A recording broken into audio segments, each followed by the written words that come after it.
Hello everybody and welcome back to Odin's Movie Blog. I am the critic who's a cynic, and good morning, guten tag to all of the peoples in the chat. Today, of course, we'll be talking a little bit about the box office for Dark Phoenix and Godzilla, which both look quite abysmal. Much more abysmal, I would say, for Dark Phoenix than for Godzilla, but still doesn't look that great for Godzilla either. So what is going on to the 4 people watching over on Streamlabs, or rather 4 people watching over on DLive, and hello to my 16 people joining me on this fine, beautiful morning over on the YouTubes. Mr. Peabody, what is going on, good sir? Logan Michael, Anti-Funko Pops, hello to you. Great name, stand up for Star Wars. CT, what's going on? Carries, guten tag, hello. The Senate is here as well. The Senate is here. I gotta go for 10 minutes or less. Gotta get to ready for work. Well, Senate, go ahead and get ready for work, man, because we'll be going for a little bit about an hour. German Odin, I know, guten tag. We got Macho Man 701 over on D-Live. Oh, yeah. What's going on, man? Phonemo. What is going on, Phonemo? God, it's early. Yes, I know. Yes, I know. I'm thinking of pushing the stream to start times for my weeks to 10 a.m., but 9 a.m. just really works well for my day, so we'll see. Probably going to stick with the 9 a.m. for now, though. Ruben Sanchez, what's going on, bruv? Dr. Zayas? Dr. Zayas? Hello to you, good sir. So, what is going on with the current box office situation with these two films? Well, it is not looking very, very good, especially when you understand just how much it actually cost Dark Phoenix to be made. It cost a crap ton of money. For those that don't know, it cost a crap ton of money for that film to be made, but also Godzilla had a huge drop-off from week 1 to week 2. So we've got a little bit more numbers coming in, so obviously numbers come in and update slowly over time. Currently, Dark Phoenix is sitting at $140 million worldwide, and you would think to yourself, that's a pretty decent amount of money, right?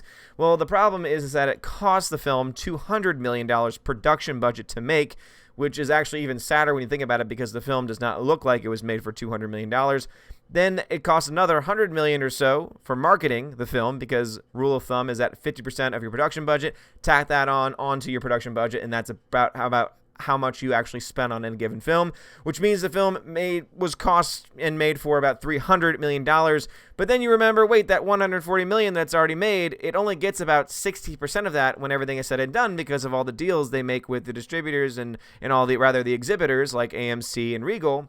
Which means the film needs to make a good $500 million just to break even. It's at $140 million. I'm guaranteeing you the drop-off from week 1 to week 2 is going to be abysmal. So, yeah, this film is already being said. Many experts are already pointing out that this film is likely going to be around $100 million loss type situation, which is really, really bad. Now, Godzilla, on the other hand, actually has a little bit better news when it comes down to it. So, Godzilla was made for less, $170 million, still a lot nonetheless, which means that the overall cost of the film was around, $250 million or so, roughly $250 million to make and promote the actual film, and currently it's sitting at $292 million. And so you would think, okay, well, it's made more than what it cost, but remember, the studio only gets about 60% of that, which means that this film also needs to make around that $400 million or so budget or so. I mean, obviously it needs to make a little bit less than Dark Phoenix, but it still needs to make a lot of money in order to break even. The problem, the reason why I'm thinking Godzilla is in trouble is because there was almost a 66% drop from week 1 to week 2 domestically, and also foreign wise as well. So let me go ahead and look to the weekends. So domestically, there was a 67.5% drop from week 1 to week 2. That is really bad. That's domestically. So it is not doing well here in the United States, which is not good at all. In the foreign market by weekend, we see that the film made, or let's see, for the opening weekend, the film made around $2 million. By the second weekend, it had made $130 million, and we still don't have the official numbers for this weekend, at least as far as the overall breakdown is concerned, about how much it's made, and that, of course, makes sense because these things usually tend to fall a little bit behind, and so we still don't know exactly what is going on breakdown-wise as far as week 1 to week 2 drop-off in the foreign market, but the point is that domestically, it is not doing well, and the foreign market could very well be enough to have that film break even. Out of those two films, I say Godzilla definitely has the better chance, I would say, to be able to break even and make profit by the end of its run. They've already got Godzilla vs. King Kong in post-production. Actually, I checked IMDb the other day, and I was surprised. Like, oh, wow, they've already got that film prepped to come out next year. It's set to come out in 2020. So that film is already in post-production, and so they had enough confidence in the film to make enough to justify itself getting another movie. Looks like we're going to get that film. How much money they end up making, though, really is a giant question mark, because it's not going to make anything from the domestic market. It's probably going to top out around $100 million or so, which is not good with this type of big budget film. Foreign market, though, I mean, if it could get to the heights of 400, 500 million, well, then of course at that point it's breaking even. At that point it's made some profit, but that still remains to be seen. Things are not looking good, though, for either films, I would say. And if Godzilla does indeed come out with a, out of the red into the black, one might say, then I think that it's still not going to be the massive box office hit that they were hoping that it would be. I was saying beforehand that Godzilla had everything that it really needed as far as overall presence to be a billion-dollar film. After this weekend and after the second weekend drop-off, I am no longer saying that. There's no chance in hell this film gets to $1 billion. It would be hard for this film to even get to the $500 million mark, but of course, that all remains to be seen. And guys, remember that if you're on YouTube, if you want me to read your comments or if you have a question, please put Odin question, all one word. So please put Odin question, all one word. Again, it'll just make it easier for me to see for the 41 people watching over there. Odin question, all one word, and I'll know that you're trying to get my attention. And if you are over on D Live and if you have a question or want me to respond to you, please just put @Odin at the beginning, specifically, preferably the beginning of your comment, though if it's at the end of your comment, I'm sure I'll be able to catch up with that eventually. So we got a lot of people joining the chat. What is going on? Let's see, David Gauthier, DC3, I'm just reading names, Sith Lord, Luke Skywalker. What's up, Sith Lord? How's it going? Entertainment Hacker here as well. And then Metalhead Zaki. What's going on? Metalhead has a question. It says, "Hey, Lord Odin, he promised us for the ice giants to be done with, and so he did. Unlike Lord Doomcock, who's done nothing but cry and weep in his lair with his pet Chihuahua Harvey." Ooh, okay, so you're calling out Lord Doomcock there. I will not call out Lord Doomcock. Doomcock is a good fella. Doomcock is good people. He has good people. He has very, very good people.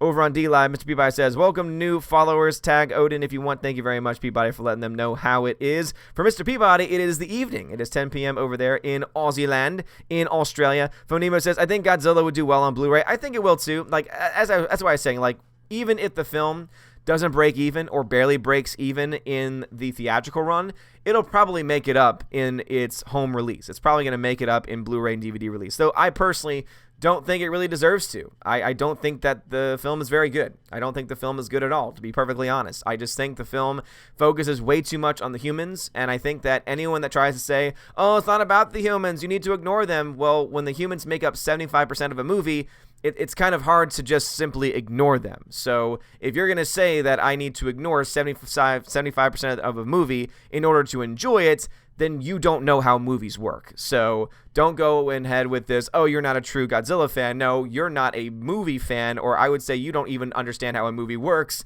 if you're going to tell me that I need to ignore this 75% of just really stupid character development done by the human side of things. The monsters are okay for the most part. I personally like Mothra's design. I think Mothra was very well designed overall. So, but thank you very much for that. I appreciate it. And yeah, I do think that it has a good chance. It has a pretty good chance of doing well over on the Blu-ray side of things, over on the DVD side of things. It definitely has a very good chance to do so.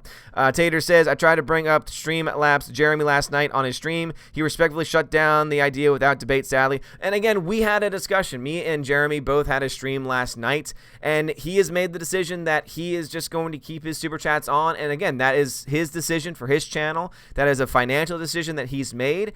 And honestly, I think that he does come from it at a place where he understands that when it comes to people, unfortunately, and I've seen it just with my own chats, people will just come in and they'll say, "Oh, I want to leave a super chat," because oftentimes what happens is people just jump into streams, click a super chat, and then leave. And that's just how, like, they've gotten used to it. They're not used to just sitting and watching and staying up with a stream.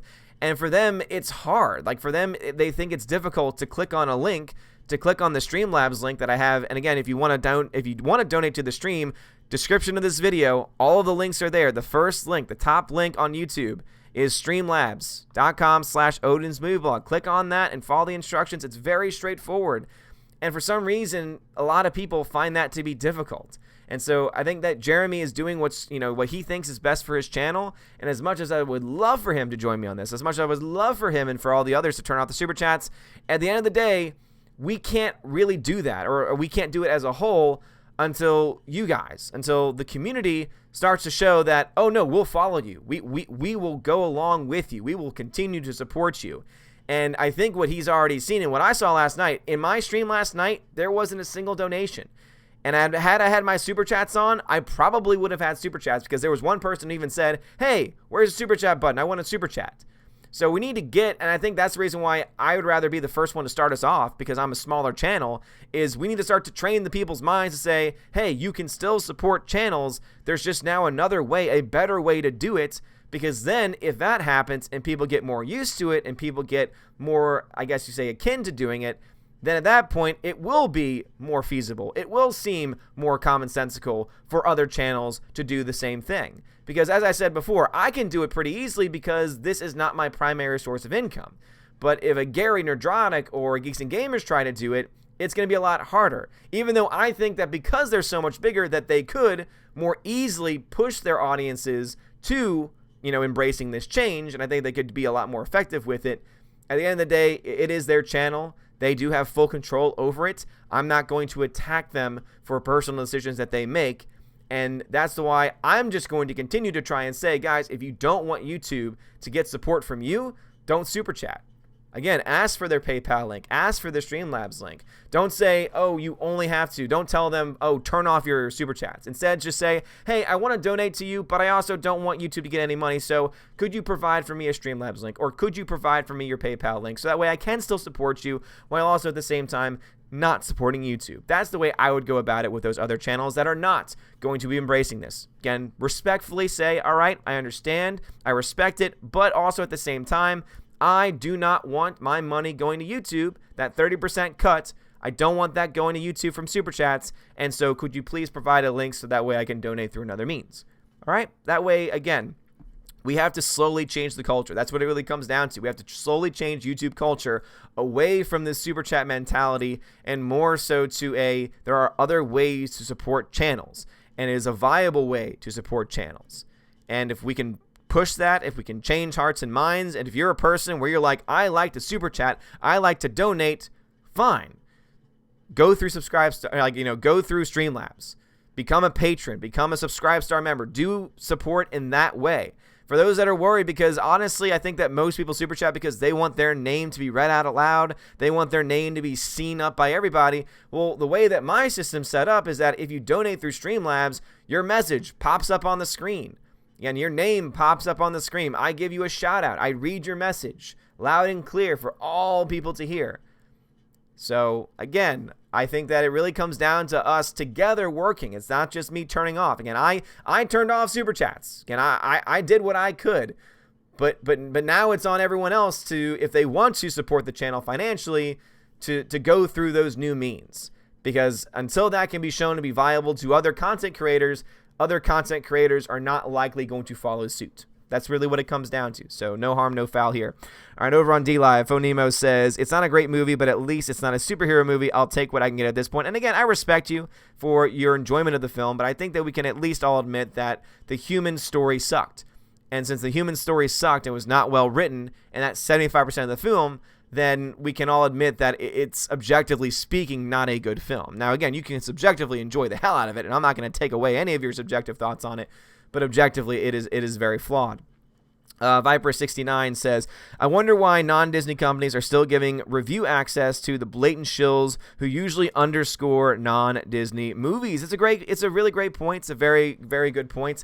And I would say this much. I would say that I think it's all about this, again, you know how there's that thing called a military-industrial complex where you attack somebody and then they respond and then you respond and then it's like a never-ending cycle, which is why at some point someone needs to stop. Someone needs to stop the attacks because otherwise it's never going to end.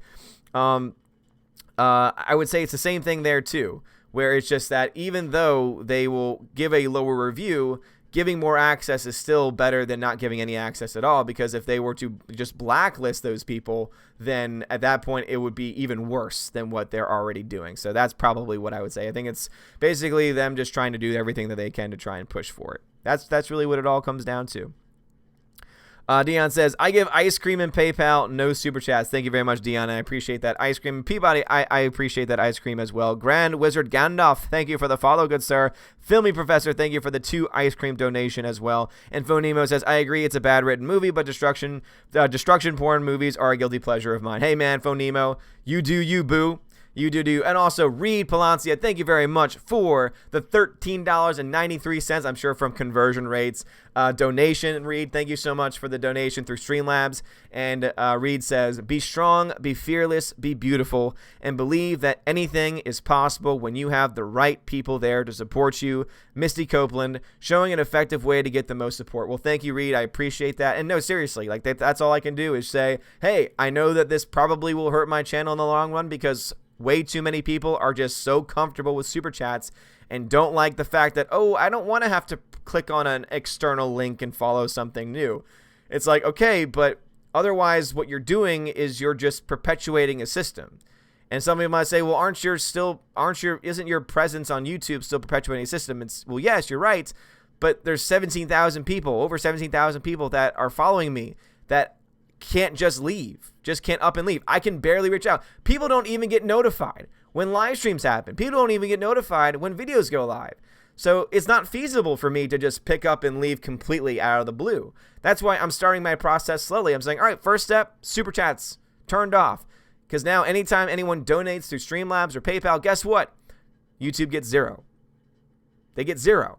Beforehand, every super chat that it was given to me, they got 30% of. And so I've cut off one of the ways in which YouTube gets money from me, from my channel.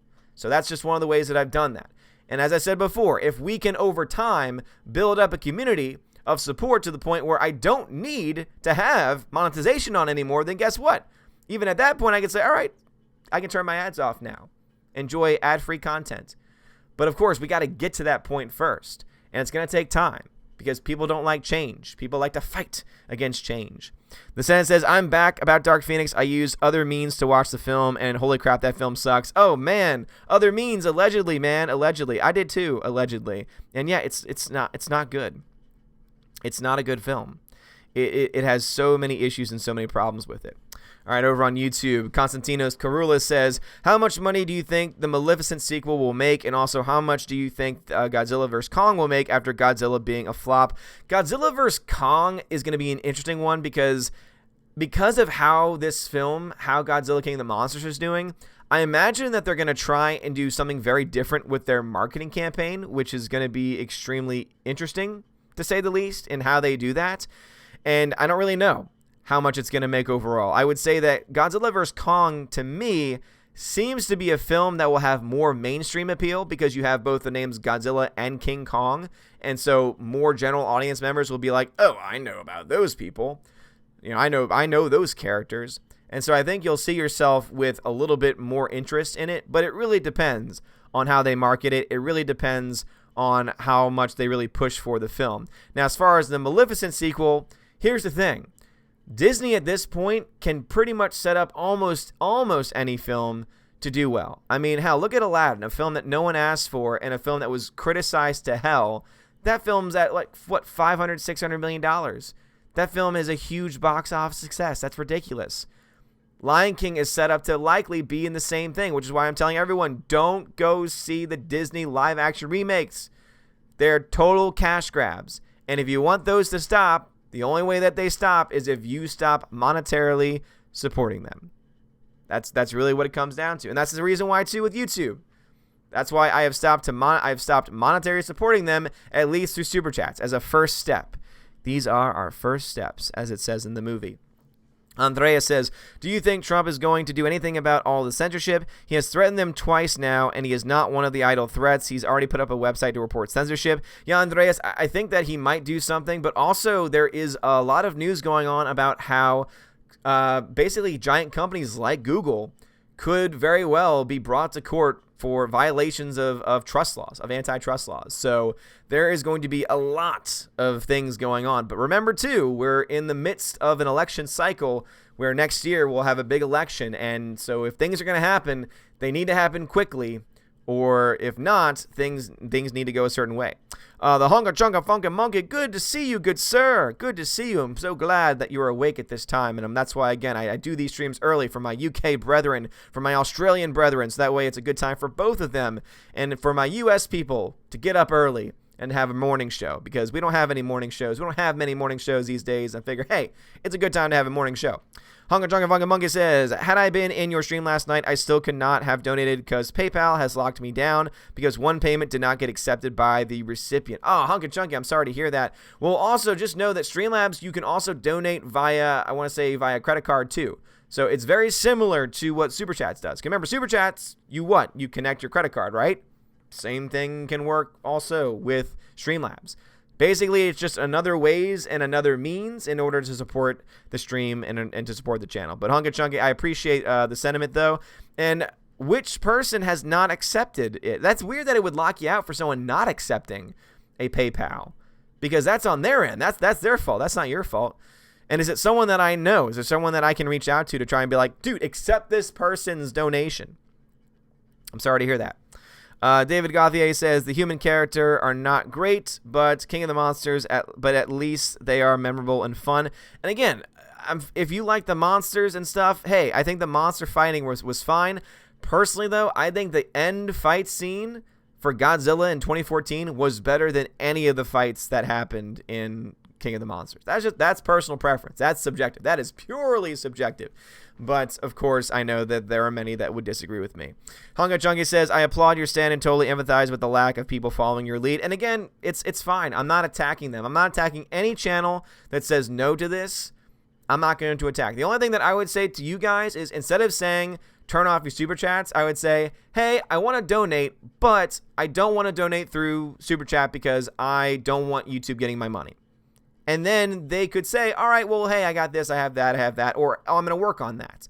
Because then at the very least, you're saying, hey, I want to support you and I want to support this movement, but I'm also not going to be turn off your super chat, don't do that.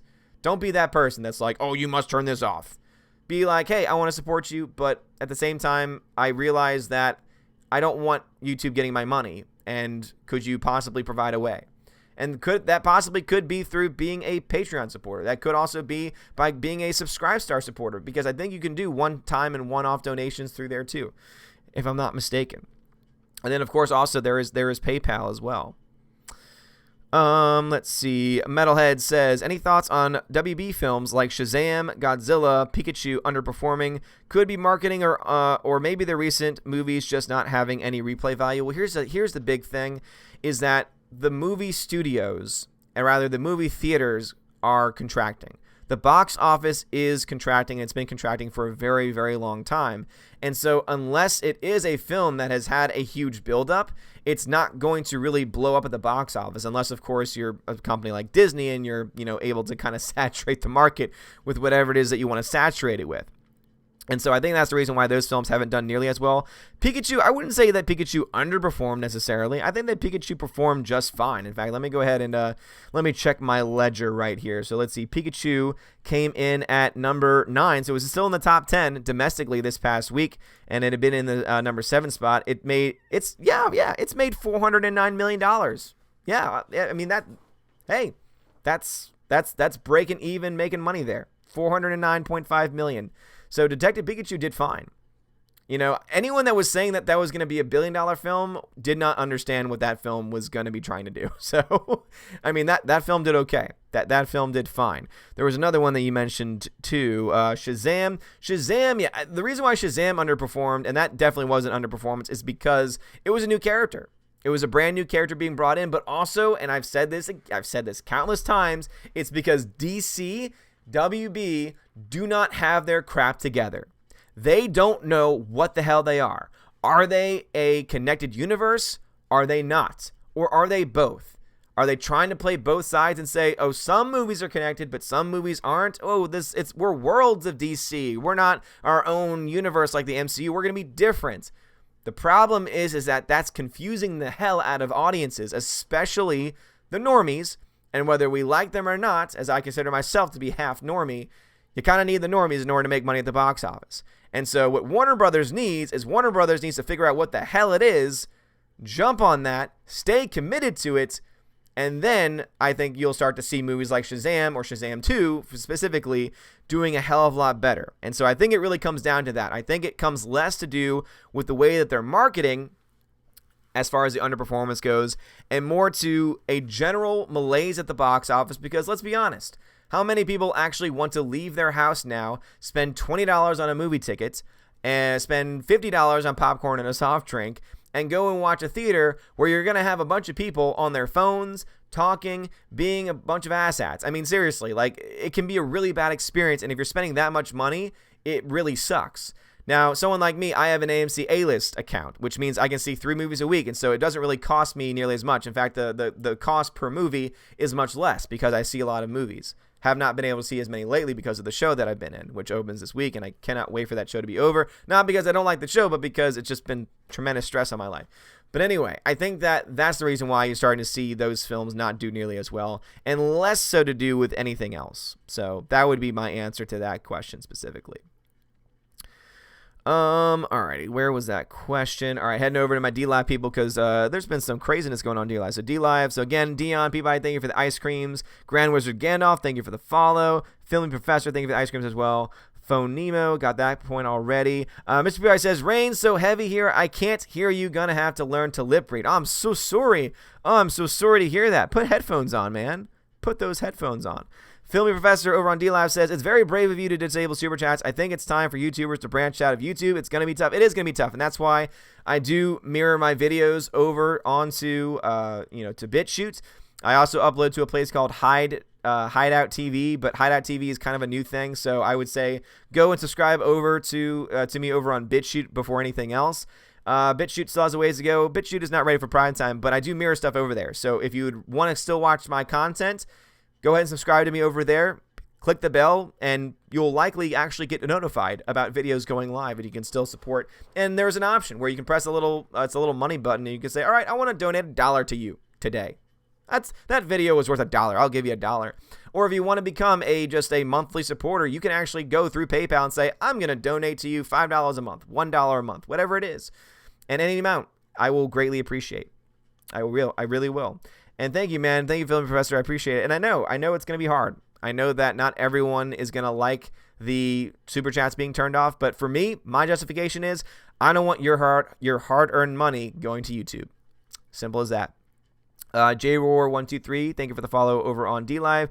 TTV Artistic 101, thank you very much for the follow over on DLive as well. I appreciate you. Peabody, thank you for explaining how things work. Phonemo says, I think that studios believe every movie should be a $1 billion movie. Yeah, I think that really what it comes down to, Phonemo, is that every studio tries to see, all right, how profitable can this film, can this franchise, can this IP be? Let's try and get to that bare minimum so that we can at least break even, and then on DVD and Blu-ray sales make up what we need to. And then we'll have that one movie, like for example with Disney, we'll have that Avengers film that's going to make $2.7 billion and be a giant profiter, create giant profit margins. So basically, I think that studios take those risks where they say, all right, there's going to be one film that we're going to make a crap ton of profit on, and then we can have those other films throughout the year that barely break even, maybe even lose a little bit of money, and it's okay though because we've already made it up with the profit margins that we've gotten from other places. So I think that's really what it comes down to. Filmy Professor says, the creativity of all studios is at an all-time low. No offense to CBMs, but their shared universe thing is strangling creativity. No, I think you're right, man. I think that you're right. I think that creativity is definitely at an all-time low, especially when the indie films themselves are not nearly as good as they once were. I watched this film Booksmart. Don't watch it, guys. It's awful. And it was cringeworthy. It was cringeworthily bad. And so you have not only a lack of creativity in these giant big budget, reboots, sequels, prequels, etc., But then also, even in the independent realm, you're starting to see films that are more politically motivated than they are focused on telling just a good story. Because Booksmart is nothing more than just feminist propaganda. That's like the best way I can describe that film. It's awful. It's also a very poorly done film too. Peabody says, we want pics of you on stage. I don't have any pics of me on stage yet, so we'll have to wait on that. Peabody says, even with headphones, tin roof. Ooh, that's right, man. Ooh, I'm sorry to hear that. So sorry. Ninja Cat says, what do you think of the new Onward movie? Well, hey, at least it's original. Still need to see a little bit more before I have, official decision about whether or not I think it's going to be good or not. But hey, at least it's something original from Disney. It's sad that the only originality coming out of Disney is from Pixar, because there are so many other avenues, especially with all the companies that they now own, that they could easily be making some really great original content with. But of course, they're not going to, because they're stupid. J-Roar over on D-Live says, agreed, BitChute has its issues, and so does D-Live. Still, we're going to need a backup. Very true. And that's why I'm spreading myself out as far as I can. That's why I stream, on Mondays, I stream to D-Live, to YouTube, to Periscope even. Hell, even to Periscope, I put myself out to. On Tuesdays, we do YouTube on the Welcome to Asgard secondary channel, and that's where we're going to do our movie Tuesdays, so we watch a movie together. And we also use this app called Rabbit, this site called Rabbit, which has been working so far. Tomorrow we're doing Escape from New York. I've never seen Escape from New York, so we're watching Escape from New York tomorrow morning, which should be a lot of fun.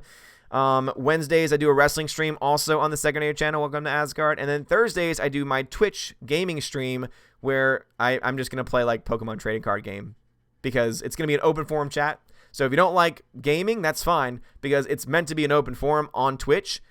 But I'm also just going to be playing the Pokemon trading card game as well, just to, pass the time, because that's an easy game just to like half think about. Oh, man. But anyway, I love you guys over on the live. Thank you so much. All right, back to my YouTube peeps. Alice McCarthy says, morning, Odin. Literally just woke up. Hope other than this YouTube stuff, you're doing well. I'm doing okay.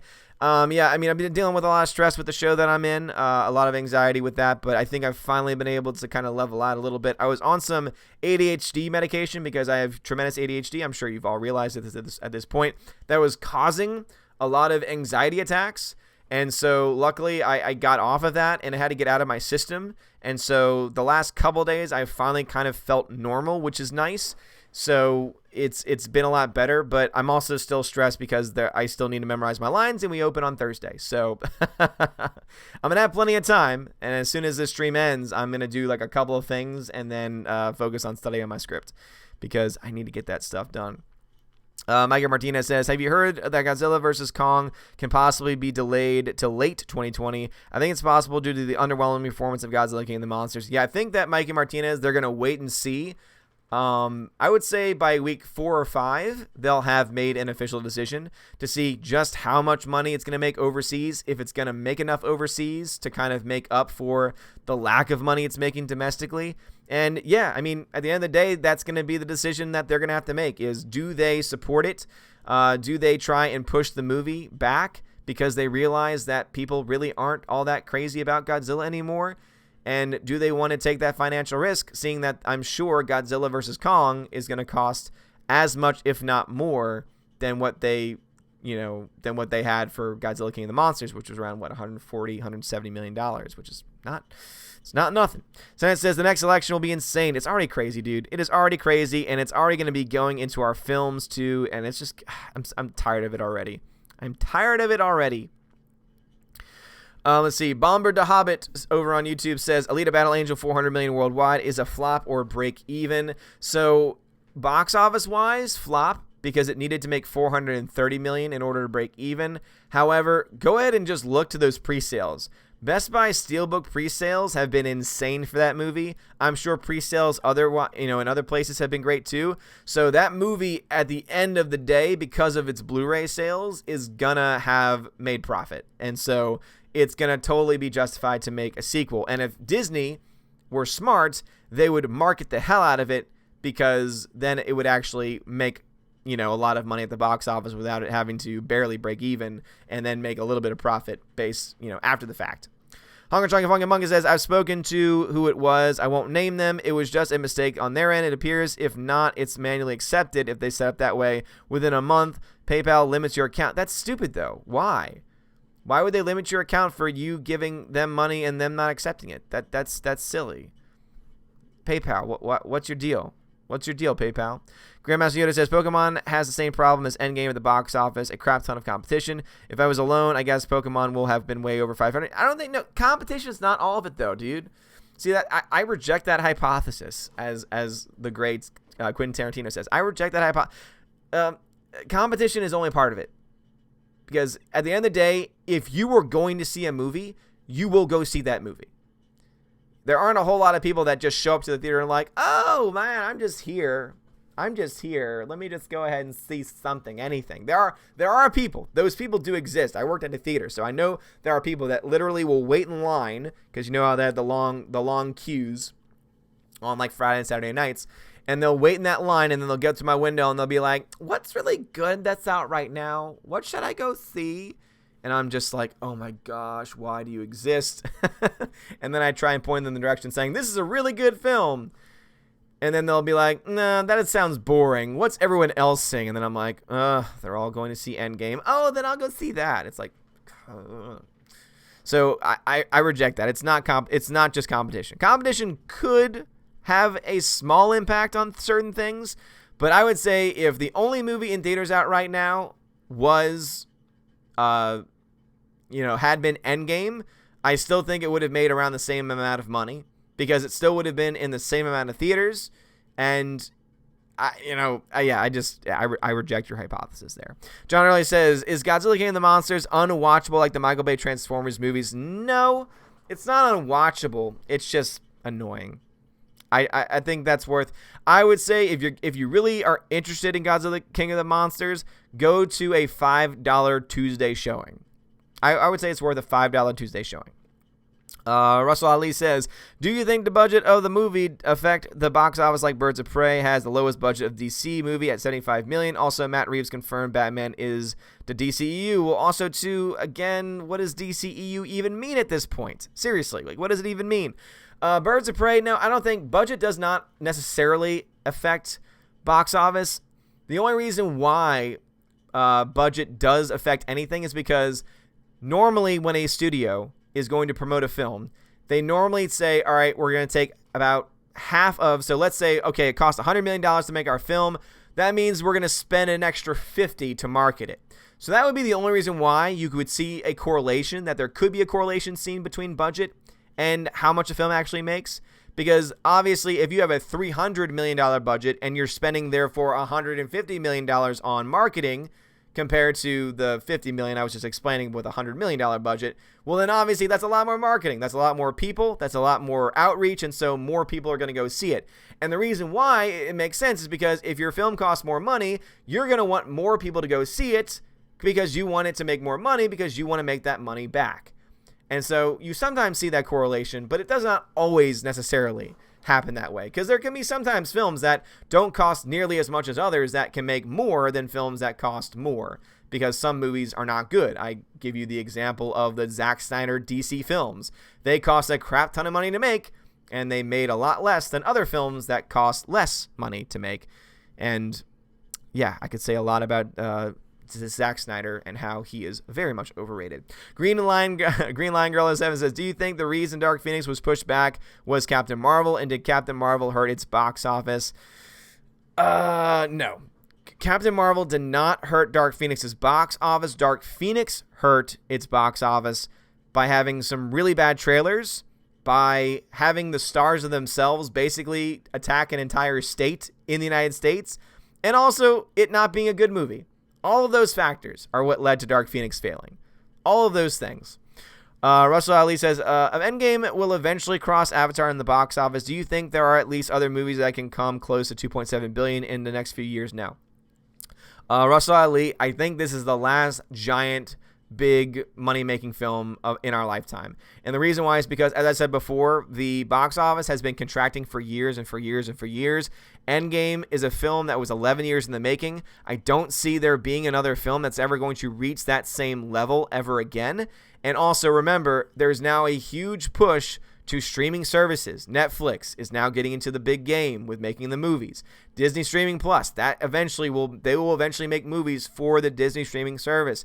That is eventually where all films are going to go, are going to be on the streaming services, because it's going to cost studios a lot less production-wise, and also because they'll own their streaming service, they don't have to make deals with any of the major theaters, which is why theaters are going to shut down over time. But that's like, I would say, another 10 to 20 years out before we start to see that kind of a movement. But no, I think that Endgame will be the last of the films, the last of the close to $3 billion films to come out. So I could be wrong on that, but I can't see anything getting close to that. Micah Martinez says, we really need good storytelling to come back. It's much needed in the landscape where it is today. I totally agree.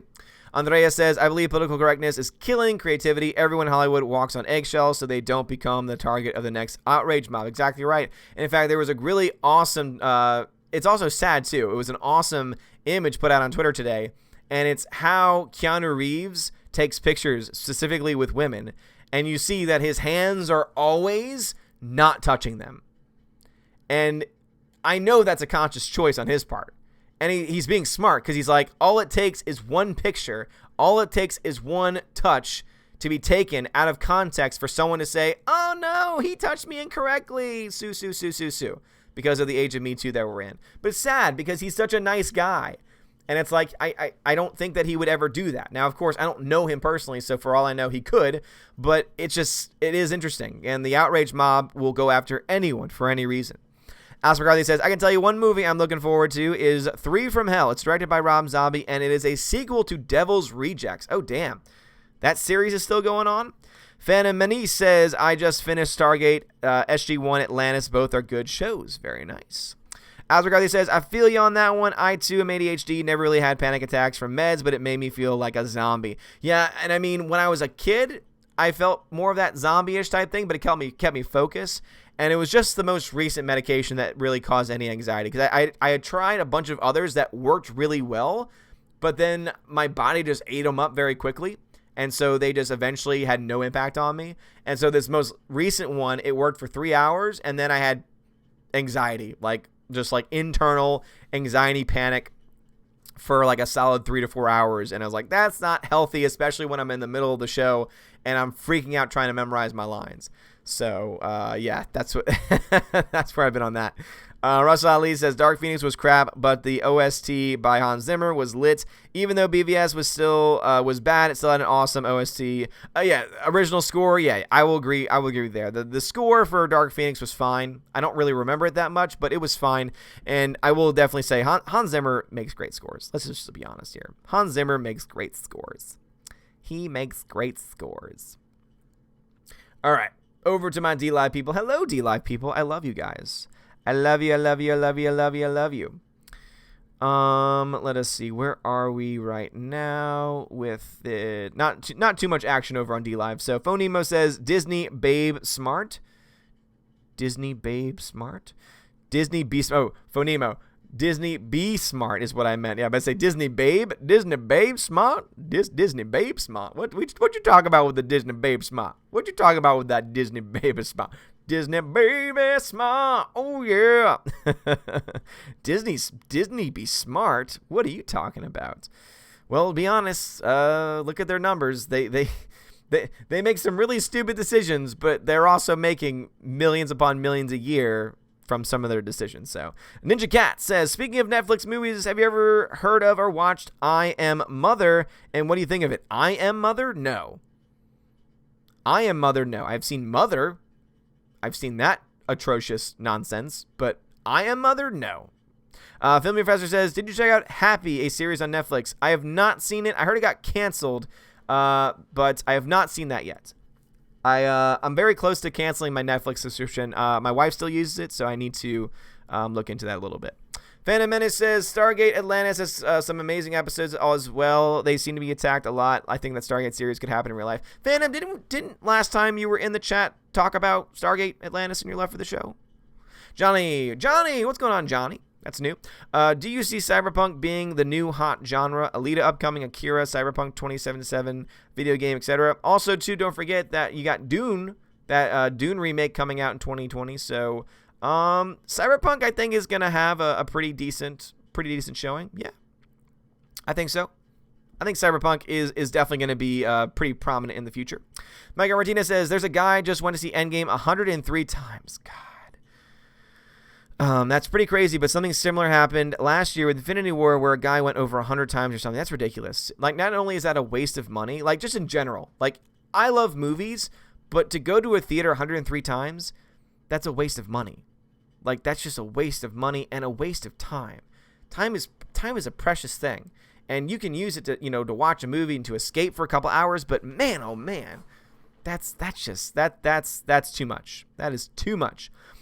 Let's see. John Early had the comment. Let's see. Where is John Early? John Early. There he is. He says, I wonder which was worse, the Bay produced Ninja Turtles films or the Bay directed Transformers films. By the way, Bay's production company is involved with the reboot of Ninja Turtles. Well, then, God. Michael Bay just needs to go away. He used to make good stuff, and now it's just crap. Which one's worse? I guess Transformers, because there's more of them. And they got really, really bad towards the end. Ninja Turtles isn't great, but at least there's less of them. That's my logic there. Sasha Neon says, you excited about E3 for any reason? I don't game, so no. I'm not a gamer, so no. Mega Martinez says, say whatever you want about Endgame, but I think it'll be nice to see a movie that isn't Avatar to be number one. I totally agree. If there's one positive thing I can say is that I would rather Endgame be number one before inflation. I know, before adjusted for inflation. Than to see Avatar there. I'd like to see Avatar get knocked off because Avatar is just not that good of a film. Let's just be honest. I do agree that there won't be a movie in a long time that will cross 2.7 billion. And again, because of the changing dynamics of how movies are being made and how they're being released, I don't think there's ever going to be a movie ever in history that's ever going to reach that level at the box office as far as like an actual box office movie is concerned. Grandmaster Yoda says, 100% agree. Endgame was last chance to take Avatar, but I'm sure we will see a $1 billion film at least 5 times before the cinema dies. $1 billion films, yes. $1 billion films will still happen. Getting close to and passing Endgame, no. Like, Endgame is going to be the highest grossing film of all time before adjusting for inflation, and then done. That'll be it. That'll be the last one. Like, no doubt in my mind about that. I cannot think of a single film that could cross it. Dune is going to be, I hope and pray, a $1 billion film. But then again, I thought that Blade Runner 2049 had that potential, and Blade Runner was actually a bust. Blade Runner was actually a bomb at the box office. So, again, the way they make movies is what's going to change, and that's the reason why we're not going to see films that are going to make nearly as much as the films that are making right now. Sasha Neons says, will you consider playing Cyberpunk 2077 now that John Wick is in it? I mean, I don't know if I'll ever have time to do it. If it's available on PC and how much it costs, maybe. John Early says, Allfather turned into Tony Stark in Iron Man 3 when he would have anxiety attacks. Yeah, pretty much. That was pretty much me. Alex McCarthy says, Hans Zimmer is awesome, but John Williams is the John Wick of movie scores. Yes. John Williams is by far one of the greatest composers of all time, if not the greatest composer of all time. Alex Minnow says, do you think Sophie Turner as a lead actress is done? God, I hope so. I think that for audiences' perspectives, yes, because she can't do it. Now, does that mean she'll not ever get cast as a leading lady again? No, I think they're going to cast her. Why? Because she fits their political narrative, and that's unfortunately what they care about most. All they care about is, oh, does this person fit the way that we think? And if they do, okay, we'll cast them.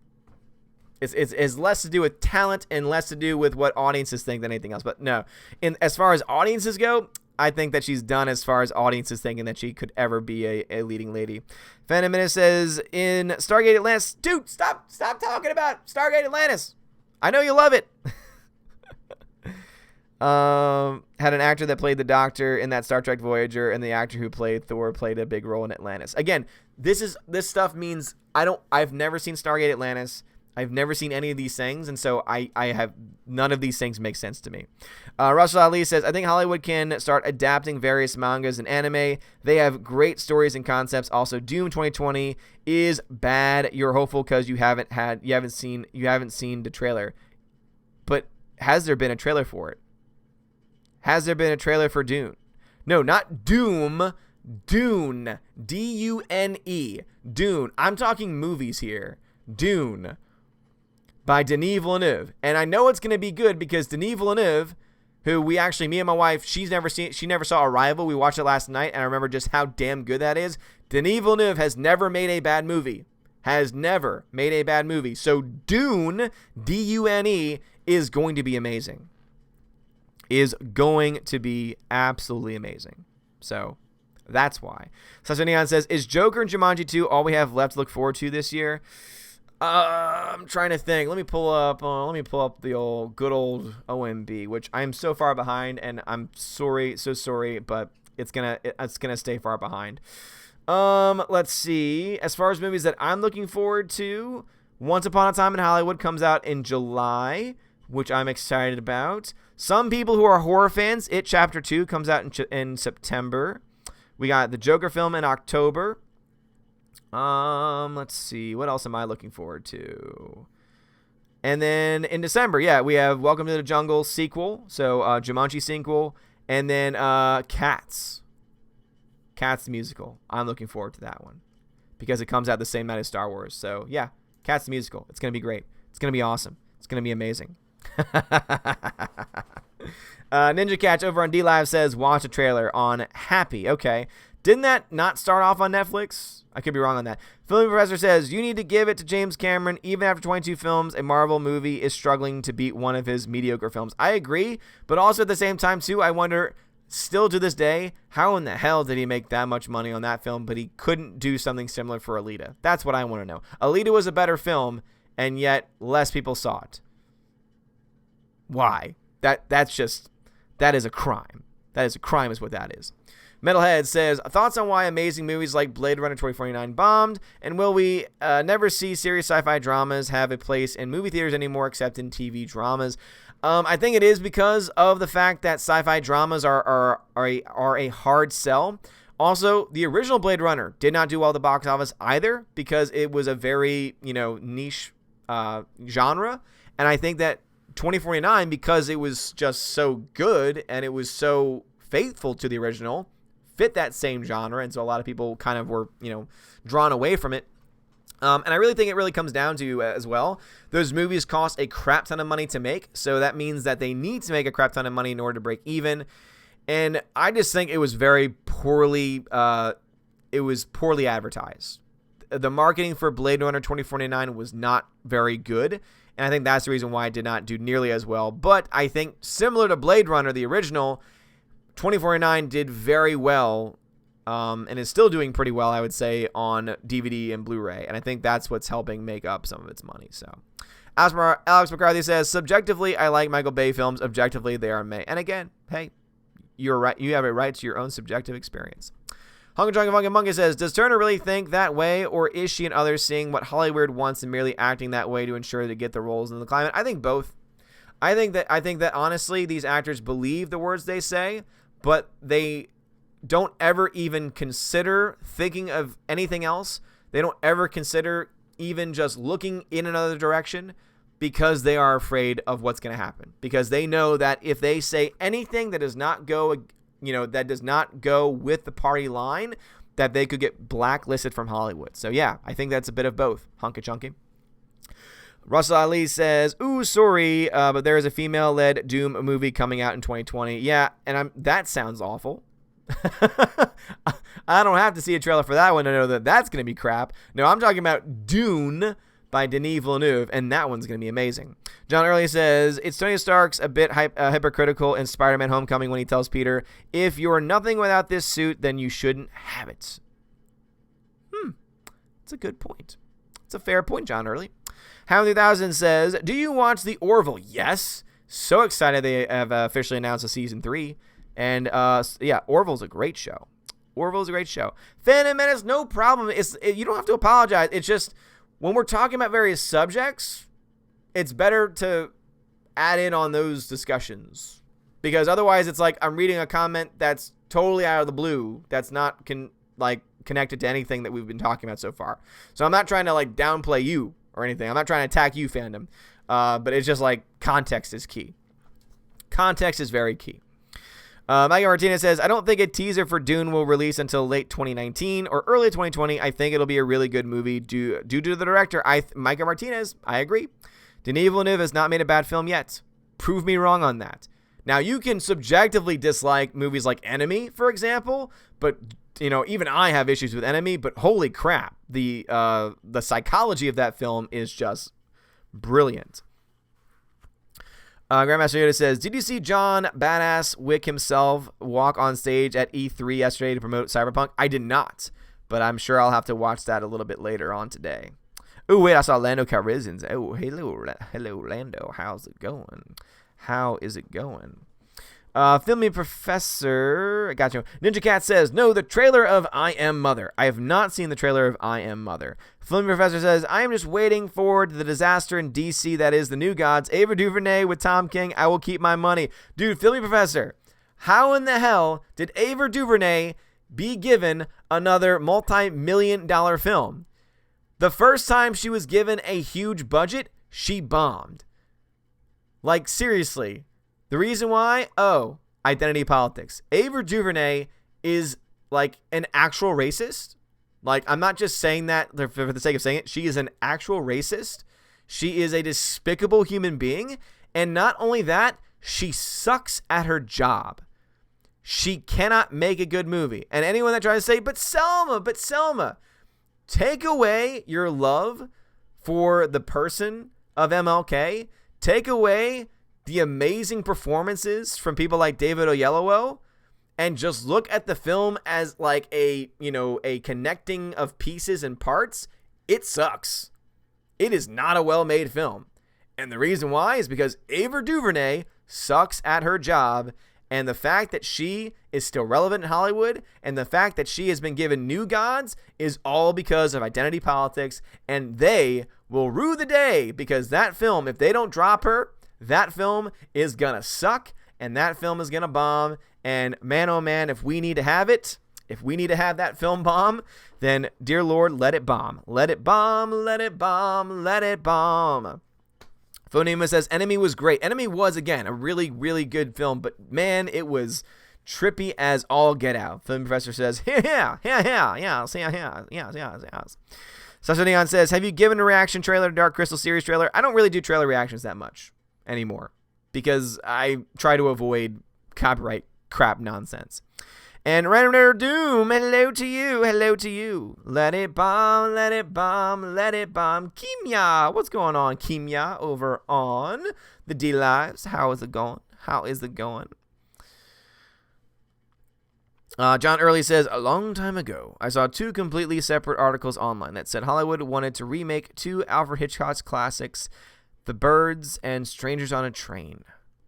And I pray that day never comes. However, I think that they are remaking Strangers on a Train, but they're calling it something else. That's how they do it. They remake and they call it something else. For example, there was a remake to Dirty Rotten Scoundrels that came out, starring Anne Hathaway, which looked abysmal, but it wasn't called Dirty Rotten Scoundrels. But it was a female swapped remake. And of course, it didn't do well because no one wants that crap. No one wants that garbage. Alec Muniz says, what are your thoughts on Spielberg's movies since Saving Private Ryan? I don't think I liked any. Spielberg to me has kind of fallen off, to be honest. I hated his rendition of Ready Player One. The book is great, guys. Get the audiobook for Ready Player One, and it is fantastic. But his movie sucked. There are some people that defend it. I'm like, no, dude, it sucked. The CGI for that movie sucked. It looked awful. Like, it just didn't work. So, yeah, I agree. I don't think he's done a whole lot of good since then. Bridge of Spies I liked. Bridge of Spies was a good Spielberg film. So, that's the only one I can think of off the top of my head. I'm sure there might be a couple others, but Bridge of Spies, I will defend that one. Michael Martinez says, how much do you think Episode 9 will make? I think it'll do fine due to the normies, but it won't make as much as The Force Awakens / Jedi. So, yeah, that's where I am too. I think the range for Episode 9 is $850 million to $1.1 billion. $1.2 billion. I think it's going to make less than what The Last Jedi made, but it's not going to be a complete bomb, but I think there's a good chance that it makes less of $1 billion. Now, of course, a lot can happen between now and then. And they could. Disney knows tricks. Disney can find a way. Disney can find a way to propel and promote a film and to push it to all get out. But my thought process, my early prediction is somewhere stuck between having it at $850, $900 million to around $1.2 billion as the range on that. So, the Senate says, bye, I've arrived at work, have a great stream. Thank you very much, man. Well, I'm about to end the stream myself because we have hit the hour mark and I am tired. So let's see. Slash Neon says, thoughts or opinions in general? Aesthetically, I think they've nailed it. Thoughts on what? What? Right, Kitty says, have you seen the trailer for Lady World? It was the shill media called The Female Lord of the Flies and is being streamed on Netflix. Good Lord. Well, if that's what it's being called, if it is literally a female version of Lord of the Flies, then why would I watch it? Stop having gender swap films. Make original films. Period. And stop. Just make original films. Alice McCarthy says, Bridge of Spies was awesome, plus it stars distant cousin, great Tom Hanks. Yep. Bridge of Spies was great. Random Doom says, what would Walt Disney think about Disney today? He would probably be very upset by it. Grandmaster says, will you stream later today? There will be no stream tonight, guys. I have rehearsal, and it's one of those rehearsals. We're in Tech Week, which means that rehearsal ends when it ends. There is no set time.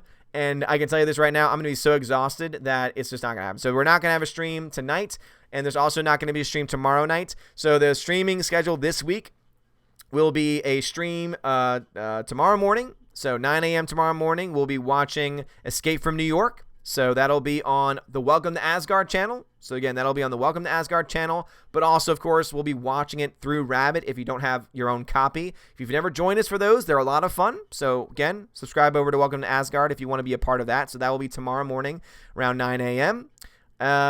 Then on Wednesday, there will be a wrestling stream talking a little bit about wrestling and wrestling-related topics. That'll be on the Welcome to Asgard channel as well. And then on Thursday mornings, again, these are all mornings, we will be doing a gaming open forum stream over on Twitch. So please make sure you follow me on Twitch as well. And that'll be my streaming schedule for the week. Saturday, I do not believe that I will have a Saturday night stream. So I might do a Saturday afternoon stream at some point because I will have a performance that night. And then the following Monday and Tuesday, though, those will be normal streams because we're off that night. We don't have rehearsal and we don't have a show. So I'll be off Monday and Tuesday, which means I can do the morning shows Monday, Tuesday, and the evening shows Monday, Tuesday. So normal schedule will go back into effect then, with the last awkward day officially being the last Saturday because I have a wedding to go to. So just stay attuned to Twitter and replay this back if you need to. Sasha says, can you put in percentage the likelihood of Toy Story 4 being good? 30%, because it's unnecessary. That film is a total cash grab, and I don't want it. Hunka Chunka Funka Munga says, Kingdom of the Crystal Skull was a fantastic Spielberg film. Surely. I mean, I never made it past this fridge scene, but surely. I mean, I never actually watched the film past one of the worst parts of the film, but surely it was good. Yeah, surely. And don't call me Shirley. Anti-Venify, do you think Godzilla can be saved? At the box office this year? Maybe not. 50-50. I say there's a 50-50 chance that it breaks even. Next year, depends on how they market it. John Early says, putting aside what Alfred Hitchcock did to Tippi Hedren, I think Hitchcock and his wife made a great filmmaking team. They did. No, absolutely, I agree. Random Never Dude, thank you very much. I appreciate it. Alex McCarthy says, gender swap would be a neat idea of sorts if witchcraft was the reason behind it. This was it would be the only way I would accept it. Well, that's awesome, man. Kim Ya, thank you very much for the diamond. I appreciate that very much so. Phonemo says, we almost found the perfect town yesterday, except it's equipped with smart home technology. RPO book, great. RPO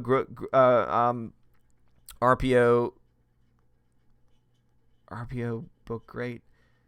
Ready Player One, sorry. Yeah. Ready Player One is an awesome book. I recommend the audiobook because it's read very well. Ninja Cats, thank you for that. Let's see. Phone Nemo says, smart home tech is how you get to Skynet. But smart home tech's kind of cool too.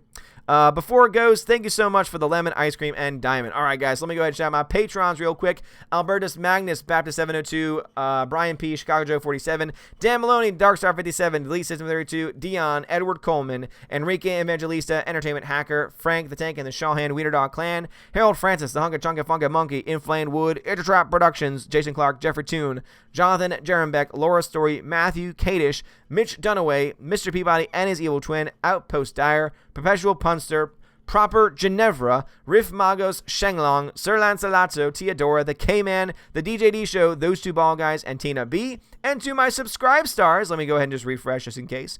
To my subscribers, thank you so much for supporting me over there. Christian J. Murr, Texas Kayla, Rolando Scarfullery, Nebadon G. Adams, Andreas, the K-Man again, and Brandon Blick. You're all amazing and beautiful people. Thank you so much for supporting me through Subscribestar and also through Patreon. But also, guys, thank you, Repalancia, for your donation today. And remember, guys, Streamlabs is the way to go. It is the future of this channel. Super chats are turned off indefinitely.